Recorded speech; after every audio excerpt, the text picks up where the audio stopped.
Hey guys, welcome back to my channel. For those of you that are new, hi, I'm Austin. I like plants, mostly anthuriums, but today, we're gonna get into a little bit of a kind of a before and after, in a sense. My schedule has been all over the place, and I've really just been reminiscing a lot about when my schedule wasn't as crazy and I had a lot more time to dedicate to specific plants, and I could, appreciate my collection a lot more. So I dug through my camera roll and found about 5 from back then that I have pictures of now that we can kind of compare those two. Back then, I wasn't really big on photographing and cataloging my collection, so I don't have much, which is why I only found 5. But I feel like it's a good mixed bag there. Without wasting any more time, let's get straight into it. Up first, we're going to be talking about my philodendron Cebu Blue. I guess it's an epiprenum. Cebu Blue. I bought this as like a huge pot with a bunch of different vines of Cebu Blue from a nursery that was actually closing down.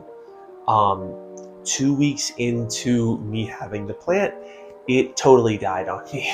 So I was able to salvage a few cuttings, threw them in some leca. Here's a picture of one of those cuttings. I was able to, fully rehab and get them to a point where I was comfortable potting them into a bigger mix, got them back on a pole. One thing leads to another, keeping up with the growth and everything. And I had to put them on about an 8-foot, I think oak stake, something that my dad had. But they're huge now. This is a little bit of an older picture. This is probably from about a month or two ago. We did have to cut that back, so it is looking a little bit sparse now, but this was, the biggest that I ever had my Cebu Blue. I currently have a variegated epiprenum that I would love to push to this size, so hopefully over the next, few years I can get it to that point. Next plant on the list is going to be one of the anthurium that I've had for almost the longest. Is my anthurium Vittariifolium. I remember watching a Summer Rain Oaks video about easy starter anthurium, and it was one that was shown there that I really was gravitating towards.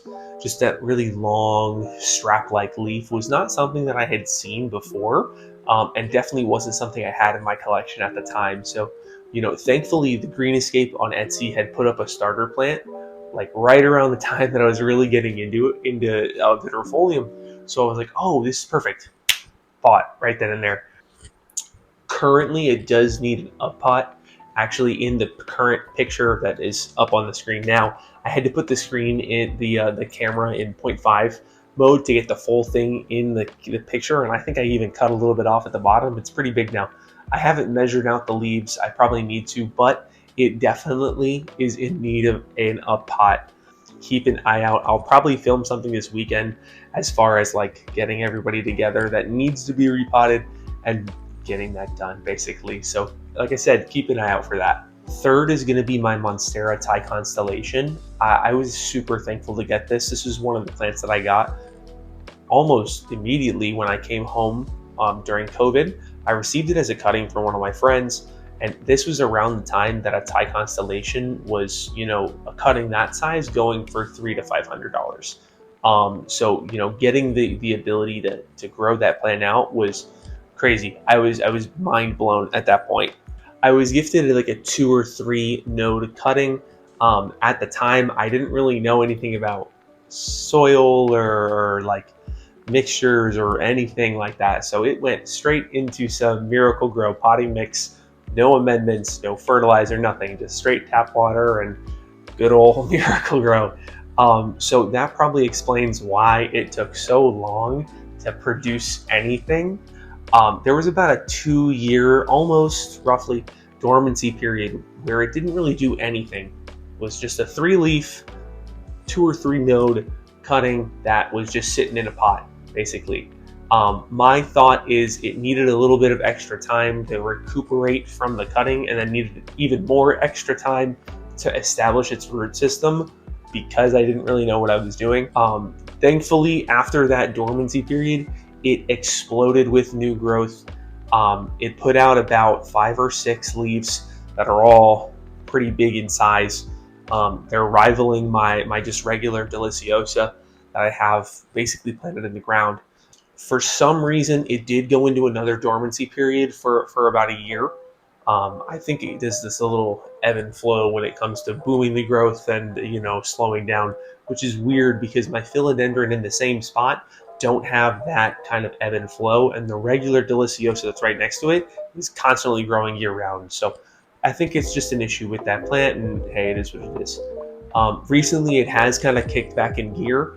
I do have 2 new leaves that I've just put out. Here's the most recent one that's hardened off. And I want to say there's an emergent coming pretty soon. Next up on the list is going to be my Ace of Spades Fogettii, crossed with an unknown. Got this one from Steve's Leaves on their auctions. If you've been around the channel, I'm sure you're familiar with this plant. I love buzzing about this one. When I received this plant, I was super excited. Like I said, I got it off the auctions. I got it for a price that I thought was way lower than what I should have paid. But when I received the plant, not only was I happy with the price, I was also happy because there were 2 plants in the pot. My thought is there was originally 1, and the people at Steve's Leaves either cut it or it died back, but the 2 that I got were probably offsets from that 1 individual plant. Coupled with that excitement was a little bit of anxiety and a little bit of fear, because on the stronger of the 2 offsets, the new emergent actually had a lot of damage from shipping, and it was actually dying off. So thankfully, the people at Steve's Leaves were able to kind of walk me through a little bit of tips and tricks when it came to rehabbing and ensuring the plant's success. And as you guys can see, it's made a full bounce back and is, really vigorous with its growth. Last but certainly not least is my Jungle Giant Luxurians. Again, if you guys have watched my favorites video, you're well aware of how much I love this plant. Long story short, just the amount of growth that this thing has shown, from dying almost back to a stump, to pushing out some of the biggest leaves I have in my collection, to being so vigorous with its flowers, that I'm so pleased and excited to have this plant in my collection. Anytime I look at it, it always really sparks that same joy that I got when I saw it on the auctions with Steve's Leaves. This was my first Luxurians hybrid that I ever bought. When I received the plant, it had about 3 leaves on it, if I remember correctly. By month 1 of it being in my collection, 2 of those leaves had died off. 1 was on the verge, and the emergent was coming out as a really crinkly mess. But it was my crinkly mess, and I was really determined to rehab it. I actually was able to get Ryan from Steve's Leaves on the phone, and he walked me again through some rehab tips and tricks that I was able to fully, turn around what was going on with the plant. Never was able to really diagnose what happened. I want to say it was an issue with the acclimation that I did. I just kind of I threw it in a cabinet, and then it was going in and out and in and out. So lesson learned, to say the least. This plant is so vigorous with its growth and prolific with its flowers. Right after it had finished reabsorbing the nutrients from its last inflorescence, it was already working on one. It has one, as you can see now, that is just spitting out stigmatic fluid. It wants to be pregnant, and it's working on a second inflorescent right now. My plan is to wait and hopefully collect some pollen from this on the last inflorescence. I don't think it spit out any pollen. I did read that, Lux hybrids typically are receptive, but rarely put out pollen. So I'm hopeful that I have an outlier when it comes to that.